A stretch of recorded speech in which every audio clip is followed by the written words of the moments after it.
How much of Gaza has Israel destroyed? The Israel Defense Forces have now started their latest offensive on Gaza City. For Palestinians there and across the Strip, the land is now almost entirely uninhabitable. Almost all of Gaza is either controlled by the Israeli military or subject to its evacuation warnings. Most of the remaining population now lives within this small area.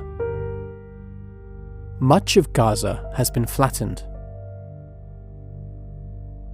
Satellite imagery reveals the scale of the destruction. A UN agency identified damage to more than 190,000 buildings. That's 70% of Gaza's pre-war structures. This destruction has left vast amounts of rubble across Gaza, an estimated 53.5 million tons.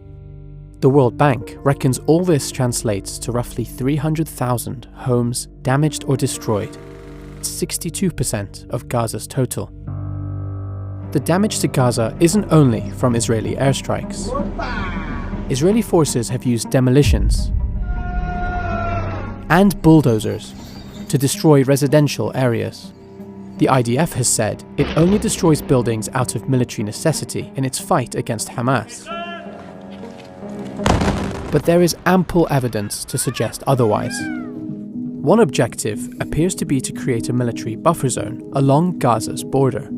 These videos were posted on social media by an IDF soldier. They show the controlled destruction of entire neighborhoods. They were reportedly taken in Ghazara, a town in southern Gaza. By July 2025, it was completely flattened. If a permanent buffer zone is created and residents are unable to return, Israel's actions would amount to ethnic cleansing. Prime Minister Benjamin Netanyahu has said it is not Israel's policy to settle Gaza. We don't want to stay in Gaza, that's not our purpose.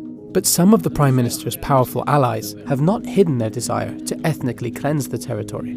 צה"ל ממשיך עוד לטהר ולהפוך כל אבן ולהשמיד תשתיות. האזרחים העזתים מרוכזים בדרום, מיואשים לחלוטין, מבינים שאין שם תוחלת ואין מה לחפש בעזה, ומחפשים רילוקיישן להתחיל חיים חדשים במקומות אחרים.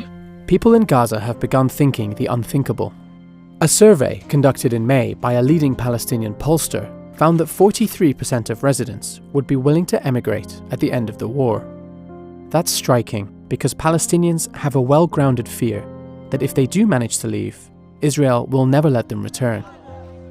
Israel's actions in Gaza are leaving Palestinians there with an impossible choice: be forced out or fight to survive in a place that's almost entirely uninhabitable.